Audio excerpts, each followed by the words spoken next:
Welcome. আজকের recipe হলো chicken কিমা বল।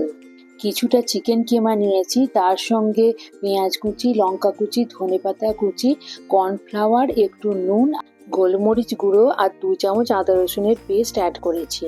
আর অল্প একটু রিফাইন্ড অয়েল নিয়ে ভালো করে ওটা মেখে রাখবো।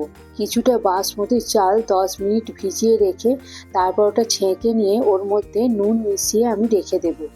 এদিকে চিকেন কিমার বলগুলো আমি একটা একটা করে বানিয়ে নেব।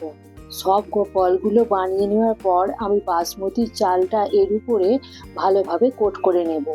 একটা পাত্রে জল নিয়ে ওটা গরম করতে দিয়েছি, তার উপরে একটা স্ট্রেনার নিয়ে এই বলগুলো তার উপরে দিয়ে দেব, দিয়ে 10 মিনিট আমি ভাপ দেব।